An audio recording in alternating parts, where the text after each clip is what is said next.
Evening and welcome to another edition of the Magpie Circle. And one of our most favourite guests, goodness only knows what is going to be happening this evening.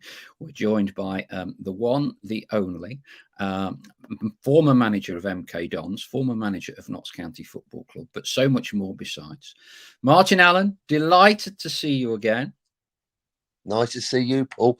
Paul, just before we start, the weather warm up there? Because down south it's absolutely boiling hot, and you've not only got a shirt on, you've got a vest on as well. You must be boiling. Hey, this is one of the shirts that you used to send our lads out in. In short answer, it's not at Mace Towers on the northeast side of Nottingham. It's about 88. It is roasting. It's So why roasting. another shirt underneath your Notts County shirt? I don't think it is. Look, it's just an airy Oh, chest. okay. I thought you had a vest on. I thought you'd be right. Needed some deodorant. Hey, but the first and most important question, of course, is because we know you love your dogs, your Mutleys. How are the Mutleys now? Because we know you've had a ever-changing menagerie. Who have you got at the moment? But Dennis, the Black Labrador, he's fitting well.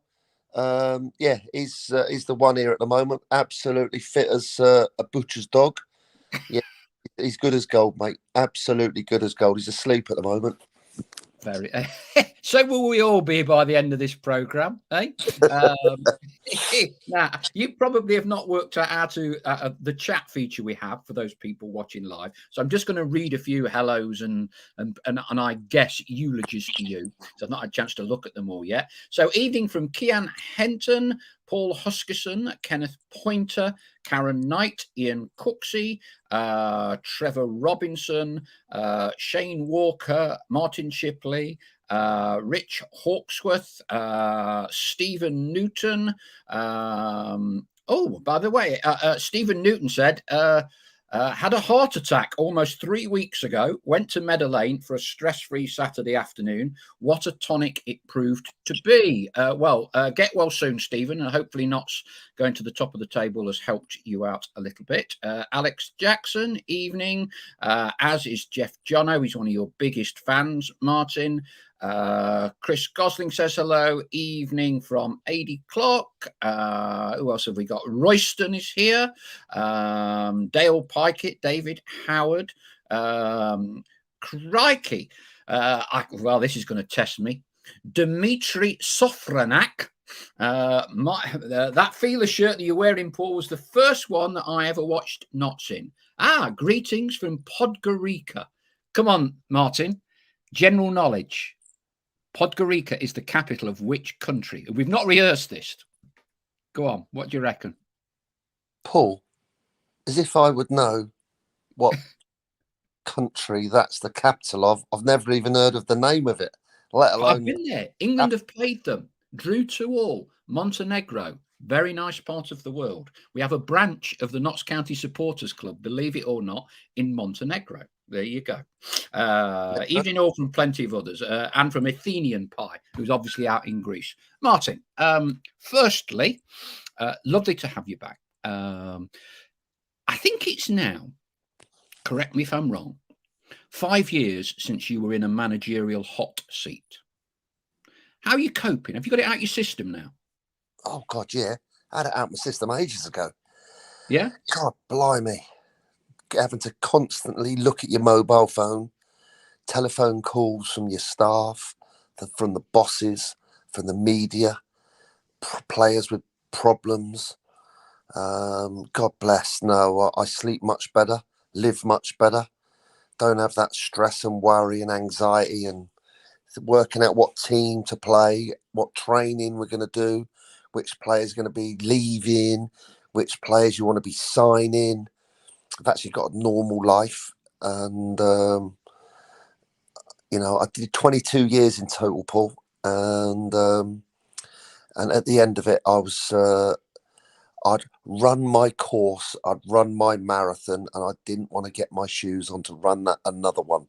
I'd done it, I was happy, and thankfully, my dad, when I was young, as a professional, when I was at Queen's Park Rangers all those years ago, he said to me, the money that you're getting for your signing on fees instead of having that money for yourself, and I wanted to buy a Ford XR3i, which was the new car that came out. Yeah. But my dad, there was 5 young players got signed professional at Queen's Park Rangers because we were quite good as a youth team. All the other 4 were all internationals, and I wasn't good enough to be an international. And my dad said, "You're not buying a car. You can buy your mum's brown Mini off of her." And I remember the registration plate. It was DGM 543V, and it was a Mini 1000. And I was playing in QPR's first team with this little car, and the other 4 players that were all internationals, all driving XR3Is and BMW 3 Series, which were the new cars out, the Flash Footballer. And I put my money into my pension, which allowed me when I got to 55 to have a bit of not an easy life, but financially I could sort of live a little bit better than, having to really go back into the rat race. And one of those reasons was the driving that old brown Mini.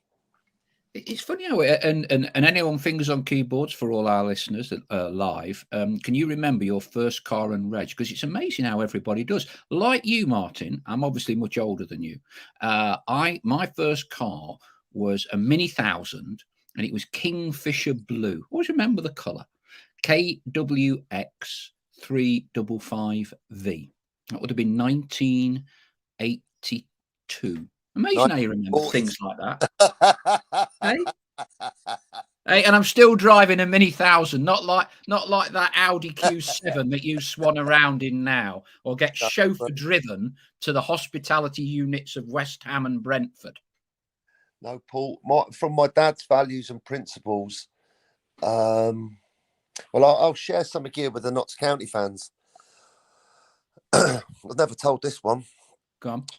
From my dad's principles, I just told you about my brown Mini that I drove that car for 3 years from Reading to London, which is quite a long way in those days, especially for a brown Mini. And all the way through, my dad had always said, "Don't waste your money on cars. Save up, save up, save up, and see if you can get a bigger house, because houses will make you money and cars will lose them." So I've had that principle all the way through and never had a flash car, never. When I got to Notts County, oh my God, the car in the manager's parking space was like what I would call, I've got to be careful what I say here, fit for a pimp. Oh my God, it was one of those huge Chrysler cars. It looked like a poor man's Bentley or poor man's Rolls Royce. I think it's called a Chrysler. Huge, and it was white. And I pulled in a Ford S-Max where Monty, my dog, used to sit and lay with his dog bowl and 2 cushions and a basket in the back. Like, that was my car. I never even used to lock it. It was like bush in, out, dog biscuits, dog chews everywhere. It used to stink. And I used to love it because it was an happy car. So when I got there, I was told, I'm not going to name names, "Oh, this is your car. These are your keys." And I said, "With all due respect, you can keep it because I ain't driving that. I'll keep driving my car." But I don't drive cars like that. I drive just normal cars, like a people carrier. Didn't go down too well. Considering the person that had been driving it was the one that gave it to me and said, "What's wrong with that?" I said, "There ain't no way I'm getting in that. No way." Naughty, and I. Well, lovely little story. Hey, and clearly lots of people remember there's some great cars here. Andrew Blatherwick says XR3i was the boy racers' go-to car. Chris Jordan says Escort 1300 Mark 1, Reg AUG 444J. Dave Woolley, blimey, Dave must be old, Martin. An Austin A30, even I can't remember one of them. VTO 634. Martin Shipley's of a certain genre. A Ford Anglia. There you go. RAL. 194F. Chris Gosling, Mark 1 Fiesta Sky Blue. Ian Birchnell, White Mark 1 Escort 1100 3-door OAU 14M. The reg is probably worth a lot more than the car is now if it's still alive. Shane Walker, Triumph 2000.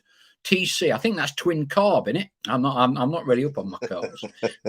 Andrew Blatherwick, Peugeot 104 1.1L Sage Green. Oh dear me, that sounds a bit of a dodgy colour. Sage Green CRR 379. And Jeff Jono Ford Fiesta H708 WR8. Duncan Comrie, remember my dad's Morris Minor 95 NOK. Serious point now, Martin, because I'll value your opinion on this. And it also serves as a little bit of a promo for my latest book, What I Have Written, as Ernie Wise would say. So I've done a book that's coming out next month about Notts' 4 years in the National League and focusing on the return to the Football League. And Luke Williams, I did a long sit-down interview with him. Very good. No one knows this yet because I thought Luke would volunteer this pre-season, but he hasn't. And Luke spoke to me about obviously a wonderful season, but he says, what you won't know, he says that days after winning at Wembley and riding around on an e-scooter when the celebrations up and down Nottingham's tram lines on a Sunday night at 1 a.m. He said a few days after that, he said the whole experience caught up with me. He said I felt ill. He was admitted to hospital with pneumonia days after. And he's got himself sorted again. But, you know, you've had one or two little challenges along the way. Can you give and you mentioned this, getting it out your system. I mean, what is it like being a manager in those lower leagues? Clearly, if you're Jurgen and Pep and all of that, you are insulated to a degree because of the moment you sign the contract, it's worth X and puts you right for life. But in terms of a lower league manager, those salaries are not massive. You and I would know that. They're not massive. But you still get all the baggage of being a manager and all the things that come with it. I mean, how hard is it to cope with that? And how important is it to have your release valves and getting away from it and work to your kind of optimum level?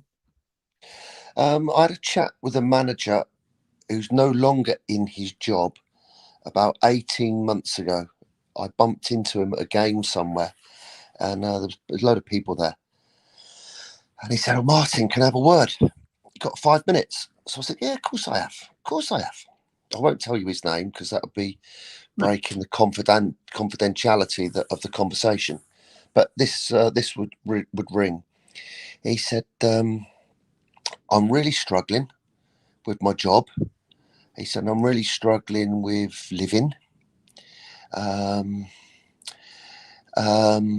was a few pauses, and then he said, "It's like I'm living in a bubble or like a cocoon, and it's all misty and foggy inside, and I don't seem to be able to get outside, and I'm surrounded 24/7 in this fog of football, thinking about the team, the training, what I've got to say, what I've got to do, how I've got to be." And he said, "The other night I went to the cinema, took my wife, we watched the film, and on the way home, my wife said, 'What did you think of the film?' And he said, yeah, good film." He said, "But if the truth be known, Martin," he said, "I didn't even know anything what happened in the film." He said, "I was just sat there staring at the screen thinking what I was going to do in training. And I couldn't wait to get home to write it down and all the different drills that we were going to do in preparation for the game." He said, "And I just can't get away from it all." And he said, "I've got children as well." He said, "And when I'm with the children, it's exactly the same." He said, "It's terrible for me." And I said, "Well, that's what it's like." That is what it's like. That is a perfect description. And it does take over your life. It certainly does.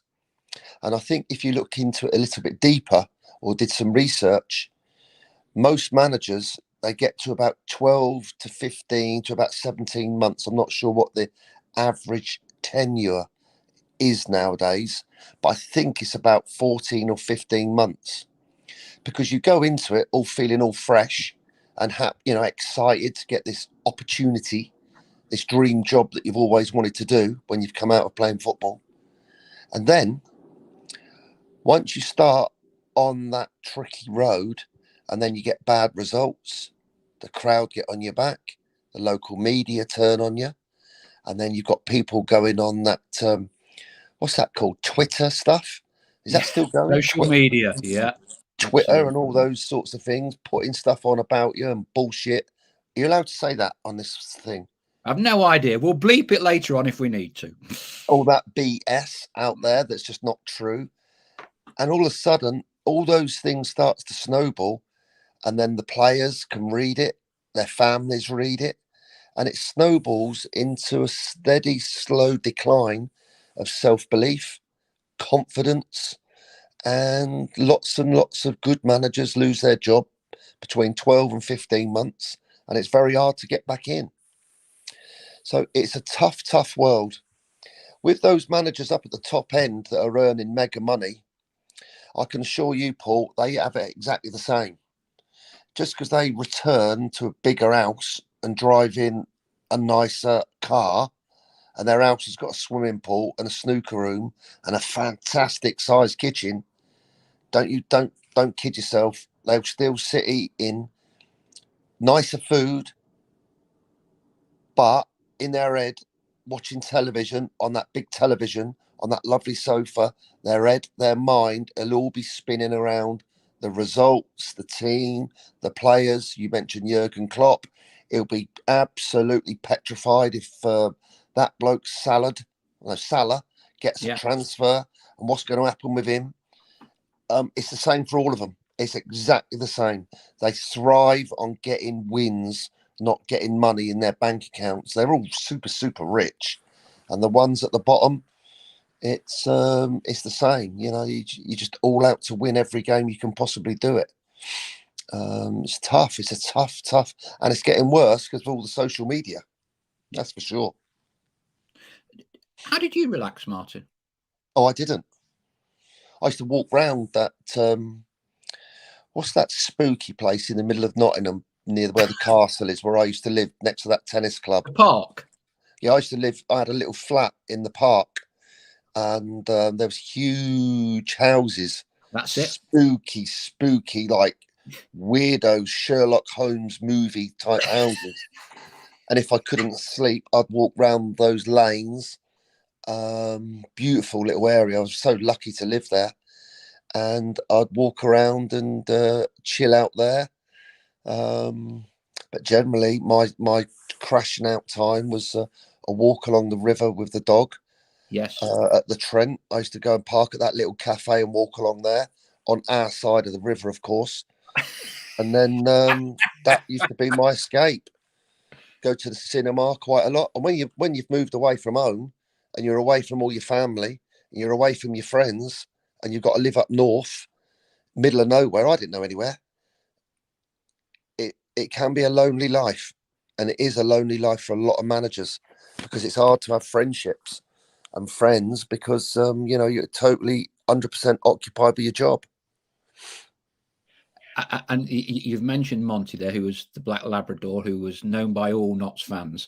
I did actually get a couple of questions on social media earlier today.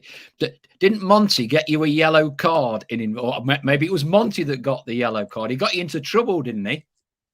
Oh yeah, he did it at Gillingham. He ran on the pitch and had a pee. The chairman didn't like that. And did you do something at Notts by the corner flag? I think he had one on the corner flag. He had a wee on the corner flag. But I washed the corner flag and made sure it was all healthily and cleansing. And then in the corner flags, because I used to walk him earlier in the mornings around the ground, I bought in my own like mini spade in case he had a number 2 and a small bucket, so that if do any damage, then I could always make sure that it was left in good order. Because the groundsman, who was absolutely top drawer at Notts County, I really liked him. He was more than welcoming. But of course, we had to make sure for health and safety it was all done properly.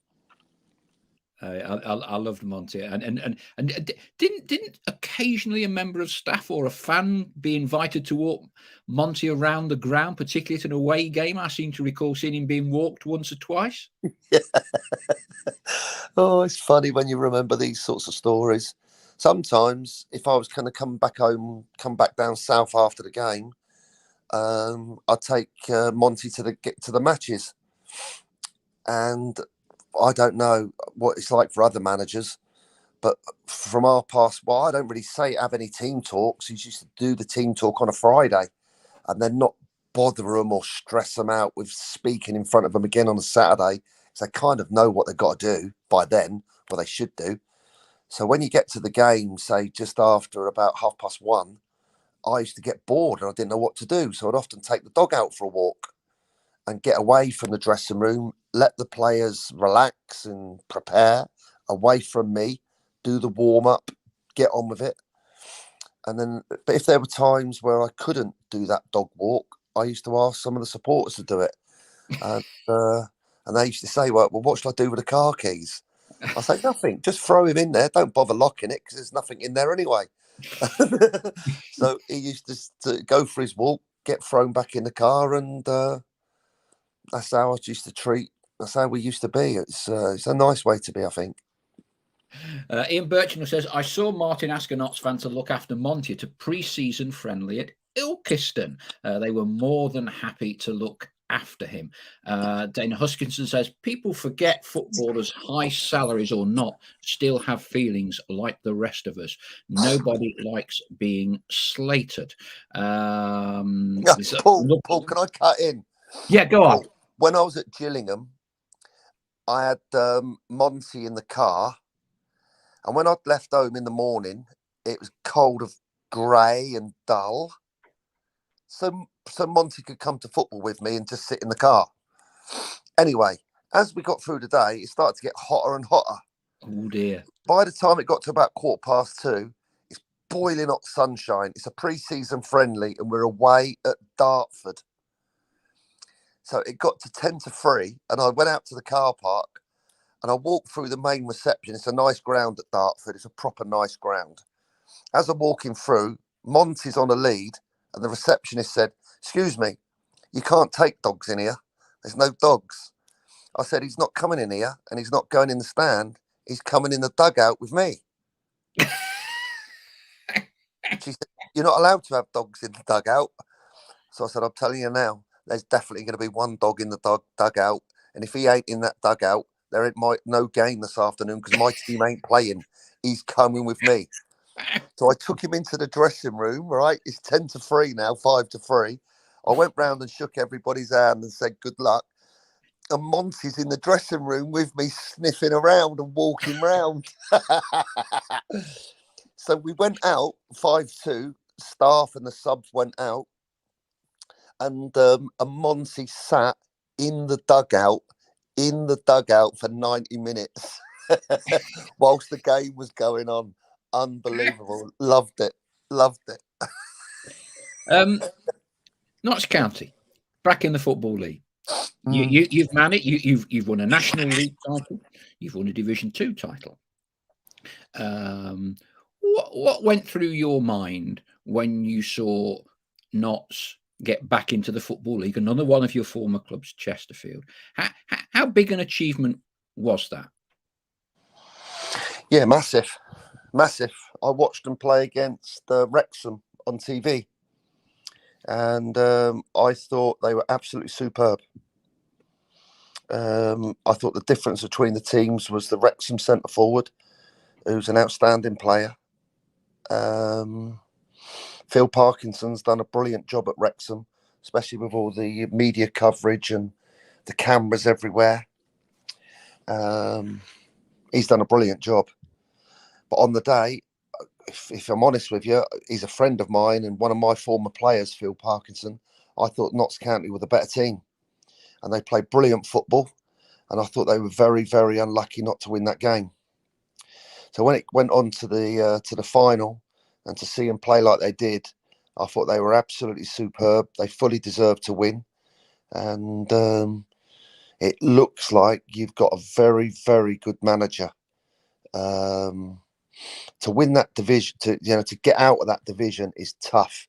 It's a tough. There's so many games. There's so much pressure riding on it, and full credit to the owners for picking him. Number one, the way the manager conducts himself, because I like his interviews as well, and then the players and what he's put together. It looks like they've got a decent team, and I wouldn't jump too high at the moment. After 10 games, if you're still up in that top 2, 3, 4, then you're going to be there for me all season, and they will go close. They will go close, and how they add in January will be the difference between going up and staying in this division.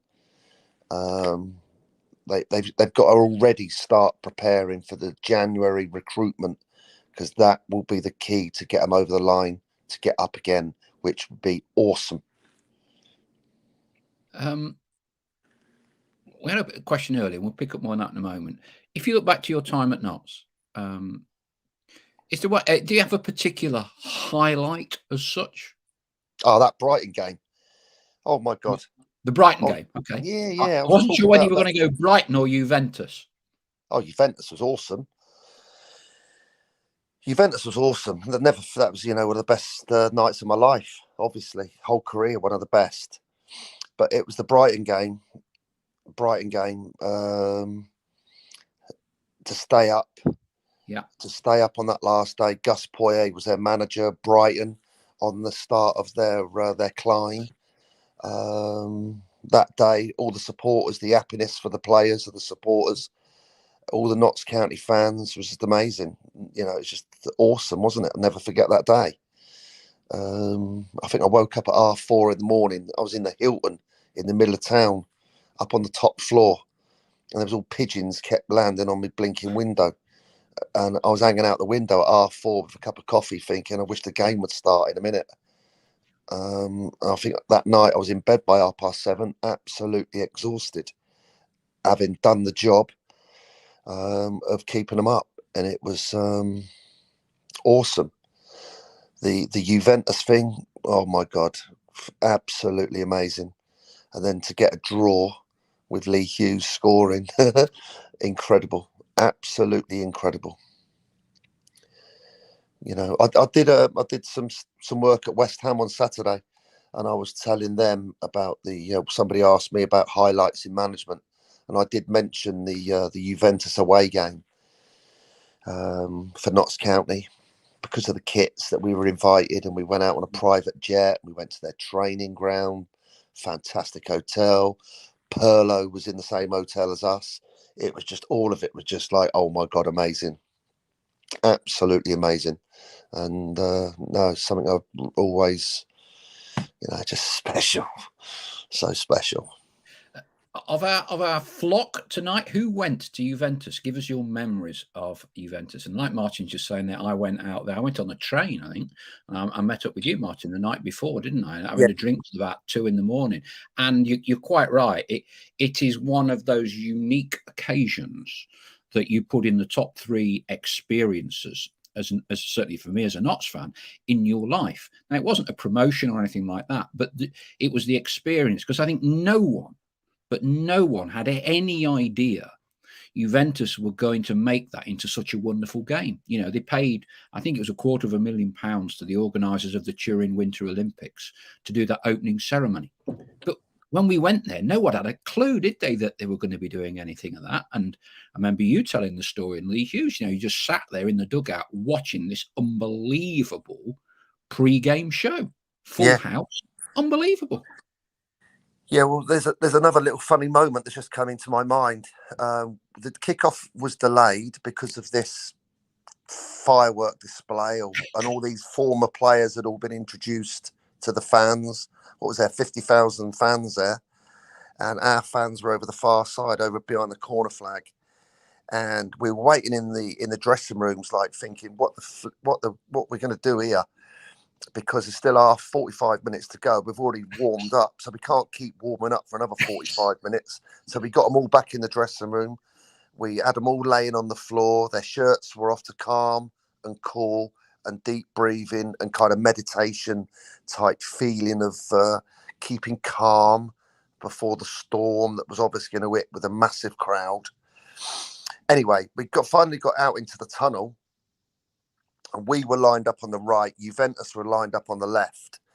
And coming back in off the pitch was all these Juventus legends. And at the time, Fabio Capello, England manager, was England manager at the time. He was. So I'm stood right at the front next to Neil Bishop, looking out through the tunnel, and all these former legends are coming towards us. And as Fabio Capello's come past, he's put his hand out to me and said, "Good luck, Martin." And he shook my hand, right? Yeah, brilliant. Neil Bishop looks at me. And I said, "Yeah, he's a good pal of mine, Bish."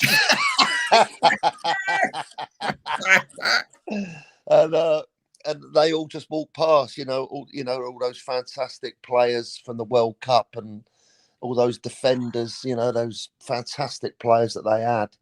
And then for the game to go, and we could have been about 5-0 down at half time, but we rode through it, got away with it. Nelson made some great saves. Yeah. And then, no, it wasn't. Was it Nelson goal? I mean, it was Nelson goal. You had a half and half, didn't you? Yeah, we did a half and half, yeah. And then for us to score off that set play in the last couple of minutes, it was because we tried. I wanted to treat it properly. I didn't want it to be a 7-8-0 job. No, I wanted it to be real, and every player was absolutely superb, and to get something out of it. And then the big test was to get that team prepared for the Saturday home game, because we had to fly home the next morning. To get them prepared to play against because the game's a Thursday night. Walsall, I want to say. Walsall. Yeah, Thursday, Saturday. Yeah, we flew home Friday morning. We went straight to the ground. We done 40 minutes of just walking and loosening off after the flight, and the lactic from acid from the night before in their system. We didn't do any training for that next game. And did we beat Walsall or draw with them? I have a feeling we won. Our flock will tell me. We certainly didn't lose. I have a feeling we won, but I'm not 100% on that. We didn't lose. That was your big worry, wasn't it? That was your big worry.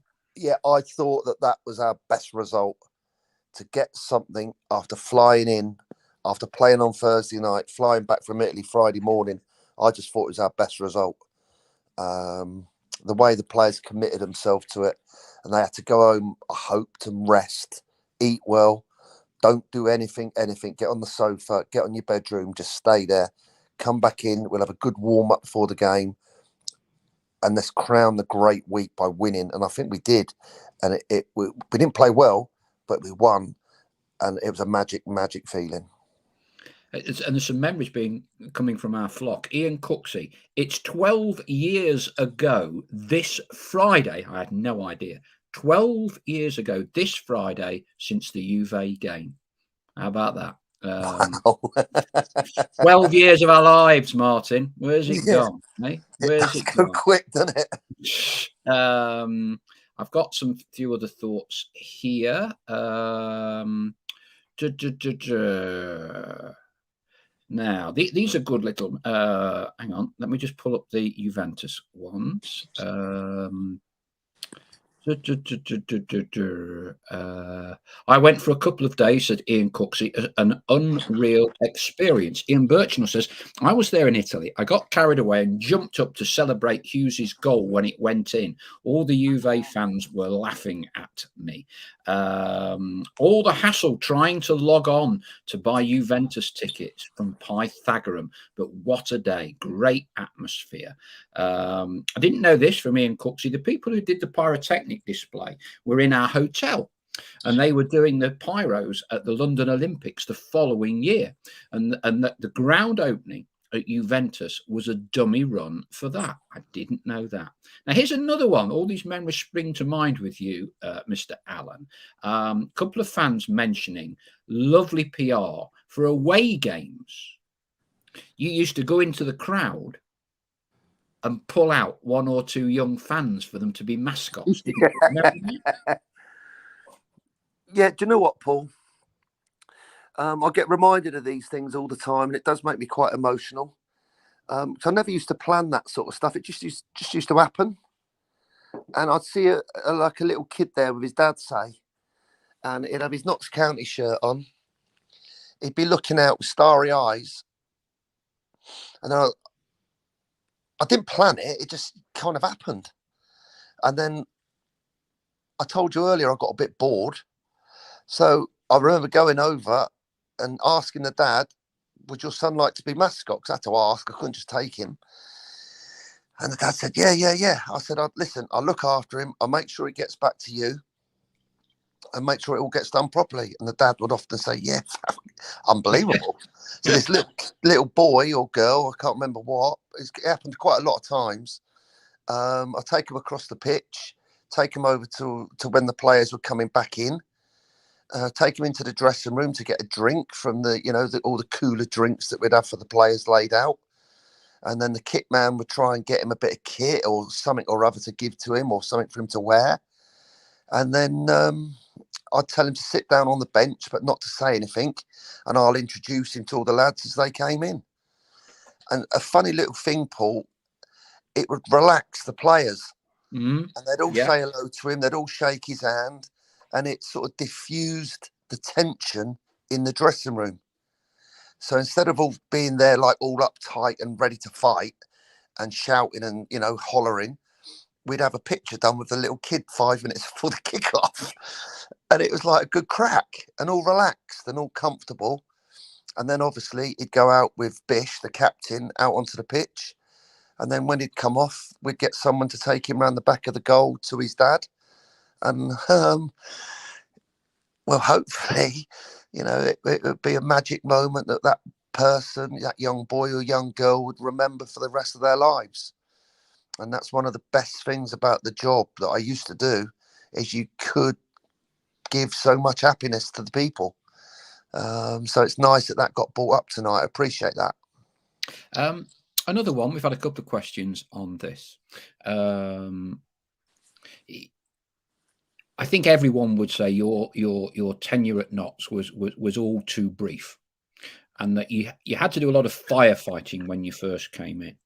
And I would know this because I was sat in your little office and you were showing me some of the plans you had for the following season. And one thing you were very, very good at was recruiting, wasn't it? You had the likes of Sheehan, Jeff Hughes, players you brought in that did extremely well. And you were clearly able to manage people like Lee Hughes, who's clearly not an easy player to manage. How realistic do you think it would have been if you'd been in charge that following season that you could have had a promotion push, do you think? Oh, that was obvious. That was obvious. The players that had nearly got relegated the year before, most of them were still there for that season that, I took it on. The players that came in were good players. Yep. But then the next group, and I think there was about 6 or 7 of them, had all had good careers, but they were past their best. And their wages were high. For them to play for a whole season at that level, there was no way that they could do it. There was no way. But you have to see that spell through. Once they'd gone, and so I think it was 7, and then the plan was to bring in 3, maybe 4 of their using their salaries. So 7 salaries, give that to 3 players, you get 3 good players. And I didn't want average players, I wanted good players. Players that would make a difference. And we could have done it. They shot me too soon. They jumped in because we'd had a good end to the season. They expected it to be fantastic straight away. Well, it's never going to be like that. There's absolutely no way. And with the recruitment, they wanted their own types of players coming in. And with all due respect, I can't work like that. I can't have agents telling me what players we've got to sign and who we should be signing, and to take this one and take that one. I don't work like that. I'd done enough research and travelled to enough football matches. I'll tell you what, I remember one Tuesday night, I drove from Nottingham after training. I left the ground and drove up to a place called Fleetwood. A friend of mine had told me about a little centre forward, stroke number 10, that they had playing. He was a good player and he was ready to go. So I drove to Fleetwood on a Tuesday afternoon from Nottingham. That's a flipping long way. When you sat there and you're seeing this little bloke running around, he was quick. He was nightmare to mark. He was getting in behind. He was coming in short. He was dropping in the pockets. He was going in behind fullbacks. It was like flipping hell, what a player. I rang the chairman on the way home and said, we've got to buy this player. By that time, he'd already signed for Leicester City and Vardy had gone. I was in for it big time. He was a great player.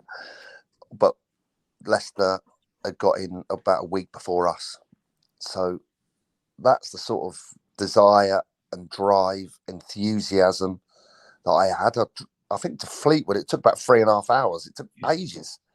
Yeah, we've just done Morecambe earlier this season, there and back for a Tuesday night game, Martin. So that's probably another 20 minutes, half hour. Yeah, and there and back. Oh, dear me. Yeah. It's a bit of a schlep. And midweek as well. In midweek. Yeah, as was midweek. We played him Tuesday night, Morecambe away. Yeah. So, Saturdays, if you go into a 3 o'clock game, ain't too bad, is it? Get up, have a full English, get your team shirt on and drive up to 3.5 hours. Ain't too bad. We can all do that with a coffee on the way. You tried doing it after a full day at work. Can you be bothered to drive to Fleetwood to watch this lad that you've been recommended, who's a good player? He's a good centre forward. Yeah, it's Jamie Vardy. And at the time, none of us knew Jamie Vardy, of course. But I used to get those types of tip-offs all the time because I had a lot of good contacts and built up a real good network of people that would help me come into recruit players. It's Jarius says, I love listening to when Martin tells a story. Athenian pie is a bit. Our Athenian pie in Greece is obviously a bit of a Homer or the Iliad. So he writes quite poetic prose. Martin, he says, as always, I feel that Martin is still a hopeless romantic for the beautiful game, even if he is descending into the darkness. which obviously, for those of you watching, you come in and out of the dark, and we can see your teeth, and you look a bit like Dracula or something. I'll put a light on. Hold on. Yeah. Let me put a light on. Go and put a light on. Go and put what a light on. What language was that geezer speaking? Athenian? Who's that? Athenian pie, because he's out in Greece somewhere. Tunes in every week to watch us. Hold on. It's a cosmopolitan audience we have here at Knots. And let there be light. Hey? Apologies for that. I should have put that on earlier. I should have put that on earlier. Sorry. No, don't be silly. Hey, we're all captivated by your words. Let's be honest. You're always a better talker than a looker, Martin. Let's be honest, like me. Now then, MK Dons. We'll go a little bit serious for a minute. So we're off down there on Saturday, and MK Dons, I guess, are viewed as one of the more unpopular football clubs because of what happened with the displacement of Wimbledon. So for those of you not familiar with the story who are old enough, Wimbledon's owners in the top flight, or maybe the second tier of English football, their owners said, we can't keep going like this if we stay at Wimbledon, but we will be able to keep going if we move to Milton Keynes. Which I know sounds quite incredible, but that kind of blackmail, call it what you will, worked, and the club relocated to Milton Keynes. And clearly it caused a lot of angst with Wimbledon fans, which I can totally understand.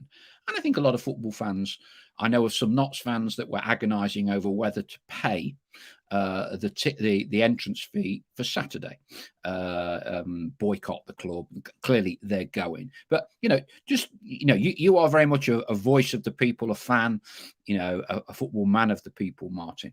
When you went to MK Dons, and it's a few years ago now, did that ever play on your mind, or did you have to have strategies as a manager to cope with that?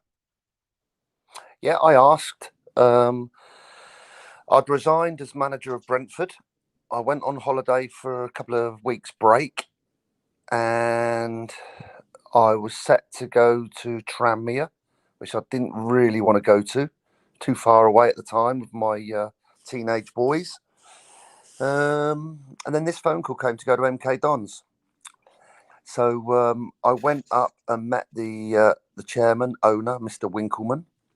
And one of the first questions I asked him was what happened with this this change of location. And he said he said this straight to me. He said, well, they never had the money to pay the bills, and if I hadn't have taken it, it'd have closed down the next day. He said, so they wouldn't have had a club.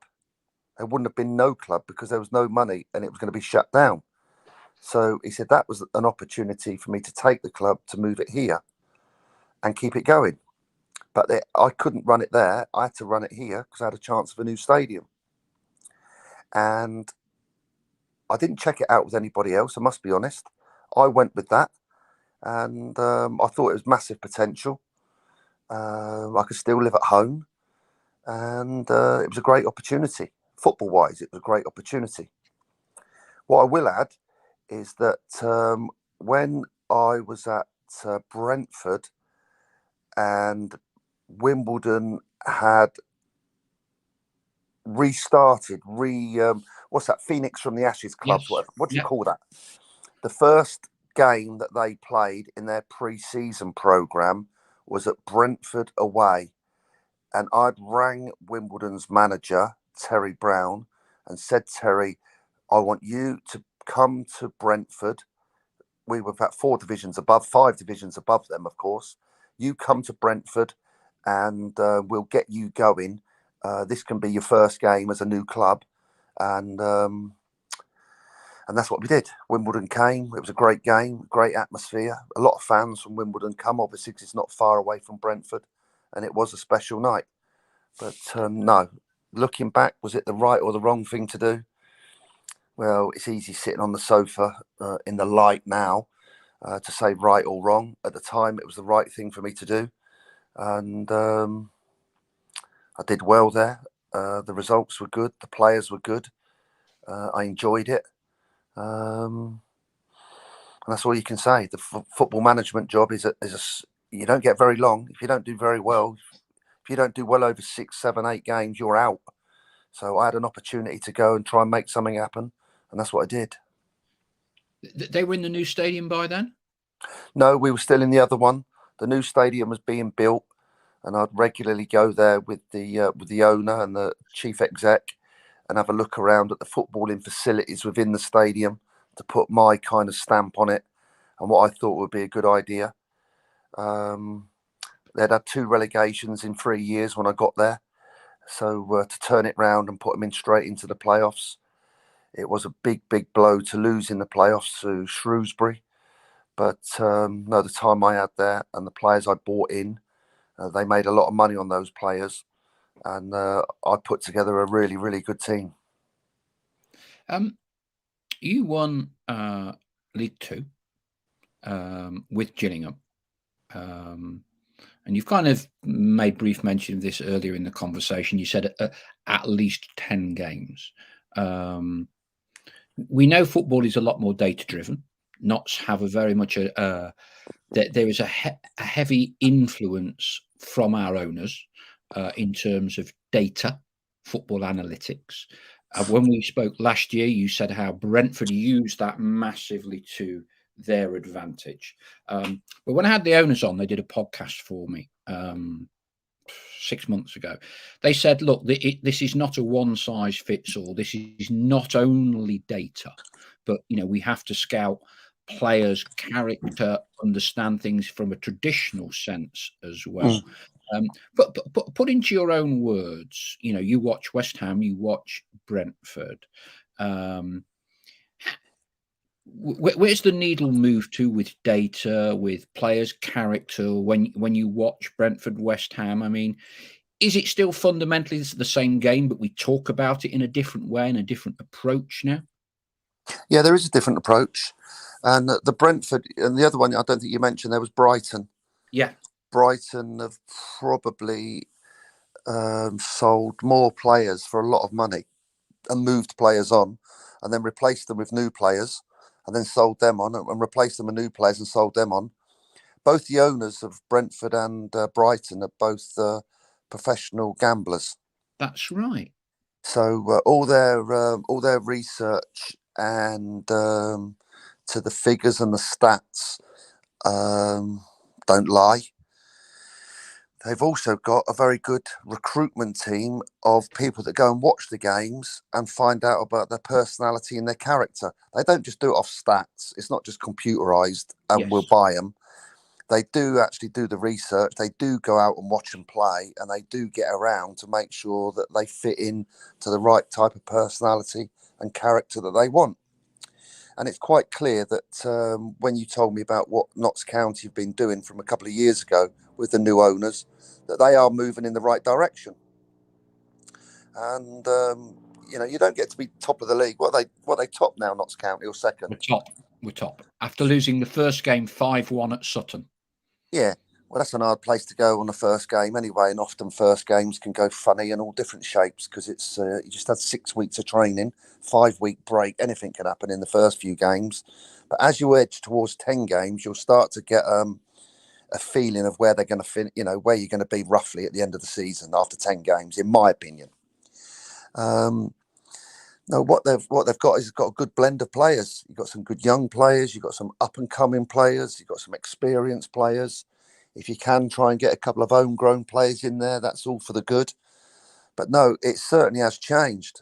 I looked at before we had our chat tonight. MK Dons have got 10 senior staff. They've got 10 senior staff. I looked at it and I'm going, flipping heck. 10. I think I had about 15 players. 15. I didn't have many players. I had good players, and I decided early on. I said, well, could I have all these staff, or should I have minimal staff and more players, or better players? Minimum amount of players, but maximum to the wage bill, so I could get better quality players rather than quantity of players. That's what I wanted. Similar to what Gareth Ainsworth has done at Wickham for quite a few years. Yes. 16 or 17 players. His second goalkeeper was also the goalkeeper coach on the bench. And he'd have 4 senior players or 1 kid from the youth team, and he'd have 3 subs that could actually go on. And he didn't bother with anything else because he knew he could only put 3 subs on anyway. But he had good players playing in his team because he paid more money to them rather than add on 16, 17, 18 and 19. So I don't know which way Notts County are going to do it. But small squad. We've gone with small squad, Martin. Small squad. Yeah. So if you've got a budget, let's just say it's 2 million.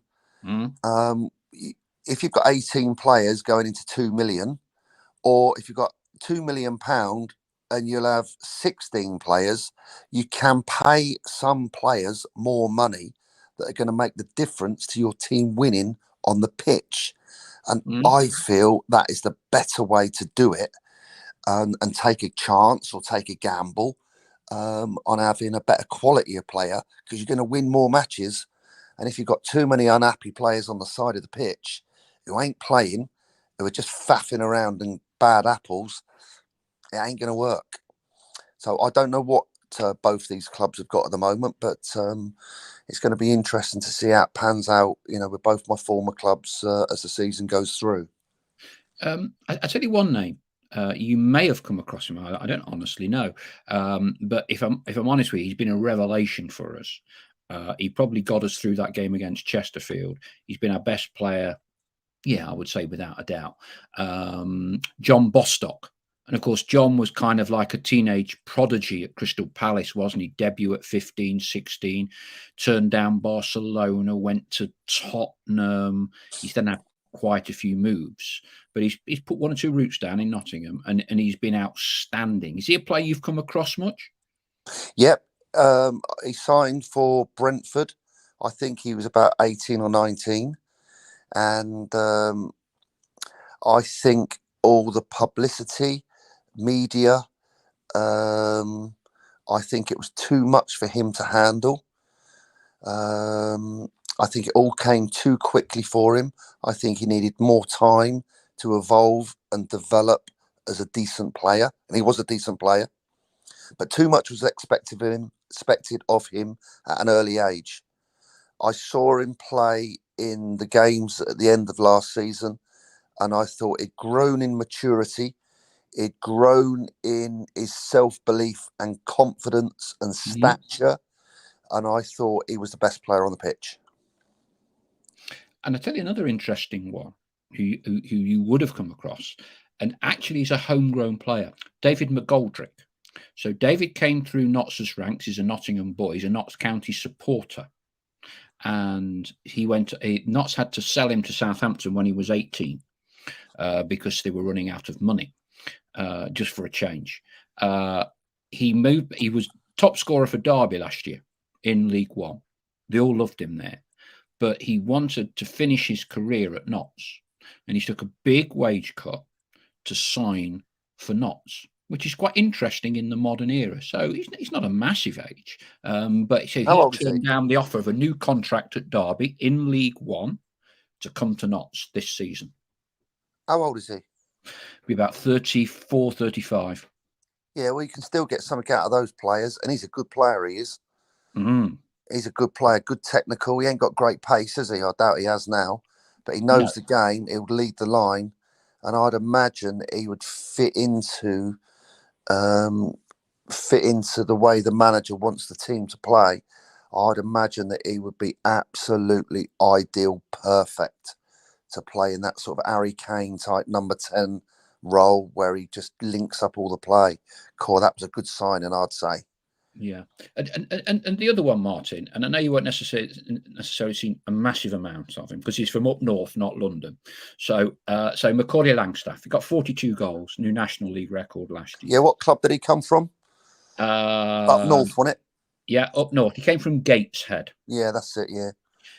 But talk to me, as a manager, to achieve promotion or be successful, how important is it to have that goal scorer, the person that may not just get you 20, but gets you 30 a season?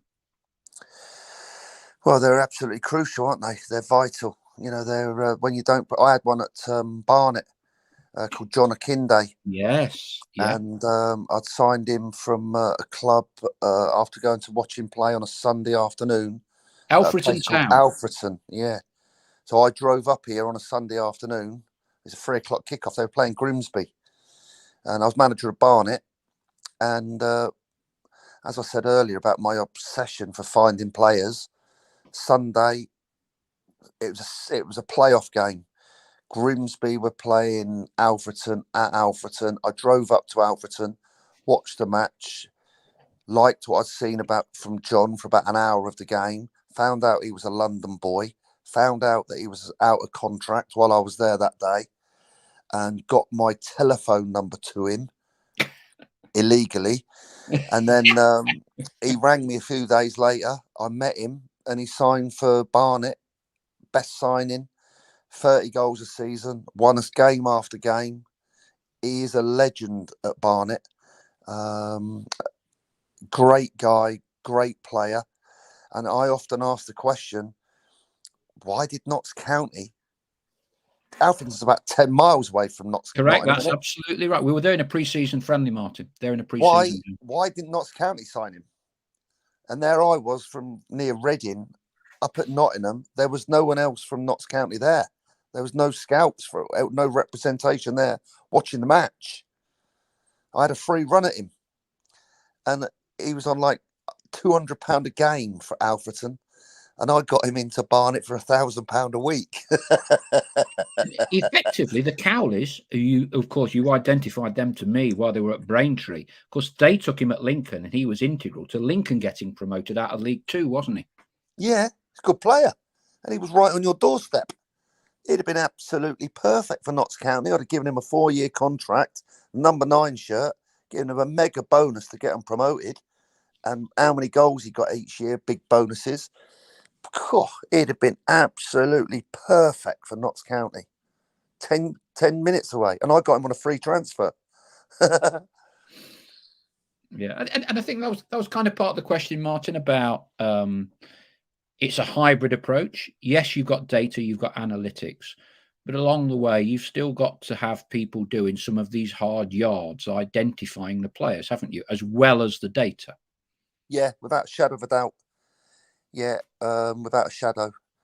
A few years ago, I'm not going to name drop here, but we're on the subject and you've asked me the question. A few years ago, I was asking my old manager, Harry Redknapp, for something or about someone at Tottenham. So I rang him on a Sunday morning. I didn't want to do it too early. It was 10:30 on a Sunday. I texted him and said, "Morning, Harry. Is it okay to give you a quick call?" And he went, "Yeah, of course, Mark. Call me." So I rang him and said, "H, sorry to bother you on a Sunday, but I just need to ask if you'll loan me this player." And he said, "Yeah, no problem. No problem. We've just landed in Turin." I said, "You where?" He said, "We've just landed." He said, "I took a plane out from Southampton." He said, "We've just landed in Italy." He said, "We've got a lunchtime kickoff." He said, "Then we go straight from there. We've got a 2.5 hour car journey and get something to eat." And then he said, "There's another game tonight at 7 o'clock." He said, "Then we fly back home tonight at 9:30. He said, "I should be getting home tomorrow morning about 1:30. He said, "I'm in at the training ground tomorrow morning." He said, "I'll sort it all out for you then. Text me his name and I'll get it sorted." Premier League manager managing Tottenham Hotspur. And there he was doing 2 games in Italy. Yeah. And then talking about the next morning being back at the training ground, ready to start and sorting out a player down to Barnet. I didn't get the player, but it's neither here nor there. The message was there. They're earning an absolute fortune. And there he was. It was a private jet, but that doesn't matter. Flying out to Italy and doing his stuff, scouting in Italy. Unbelievable. Very interesting. Very interesting. Martin, we've done an hour. We could spend many, many more hours. I know from the message boards here, people love to hear your stories about Notts, love to hear about your stories in football. And I think, we spoke a little bit about health. We spoke a little bit about getting that football management out of your system. And I think it's really great that, it sounds to me like you've got the connections with football, but you're kind of doing it a lot more on your terms with the hospitality at Brentford and West Ham now than kind of being a slave to it, if you know what I mean. Yeah. Well, Paul, I also work for the FA, and yes. I do a lot of work on I work on the judicial panel. So when people is that a poacher turned gamekeeper? Yeah. So when people talking about the illegal tapping up of John Akinde 5 minutes ago, I think. When people do things wrong and they get done for it and they appeal to the FA about their fine, or whether it be a manager or a player or a coach, then I sit on that committee and do those appeals, Paul, which I find quite interesting. And then some of the match days each month in the Premier League, I do the referee assessments. So working for the Premier League, helping or working to support the referees and reviewing, looking at their performances. So that's been good fun as well. I'll tell you what, I mean, good mate of mine, I do think he will get, if there's one person that can get refereeing, I'm not saying it needs sorting, but into a better place, then I would say it's Howard Webb. He's very good. He's made a lot of changes. There's a few, moments at the moment where there's a few moments there's been decisions that have gone a bit tricky and testing, but overall I think there's been a big improvement. Yeah, it's getting better. Yeah. Kyle Martin was never at Notts long enough for my liking. A legend of the lane is our Mad Dog. Andrew Blatherwick, Mad Dog is judge, jury, and executioner. Chris Gosling, you can't comment on this, Martin. Will Mad Dog be involved in Wrexham's Armstrong transfer appeal? If he is, remember how much we love you at Notts County, Martin. Duncan Comrie, thanks for the memories, Martin. Enjoy your retirement from management. Jamie Moore, take it easy, Martin. Good to see you're well. It's been an absolute pleasure and a privilege. And there's also been a couple of requests. I'll have to have a word with Les Brad. It's Jarias says, can we have Martin back, please, in the lane as a special guest in hospitality? I'd enjoy stuffing my face while listening to his stories. That'd be fun. I would like to come back to a game, you know. Yeah, well, I'm going to have a word with Les after this tomorrow, and Les will be in touch. And hospitality's pretty much sold out every game the way it's working. Average crowds, Martin, first 3 games of this season at Meadow Lane, 10,400. Wow. 10,000 League Two first 3 games. Do you know what? I don't think there could be a set of supporters who deserve some success and some happiness after the way their club has been run, for it to now be thriving and buzzing. Oh my God, I am so happy for all you Notts County supporters. I think it's absolutely brilliant. And I just wish you all the very, very best and hope it keeps going and stick with them. You deserve it. You deserve it. It's great. I'm going to go now because I've got a tear in my eye. God bless. Well, we can't see any of them tears, Martin, because there's you look like a ghostly apparition in my eyes. Martin, thank you ever so much indeed. Hey, thank you very much. Take care. Take care. Thank you. Bye. Bye. To all our flock, thank you very much indeed for taking part in tonight's show. Doesn't get much better than the light's finally gone out on Mr. Allen. Hope you've enjoyed it. We'll be back next Monday. Let's hope we're still top of the league.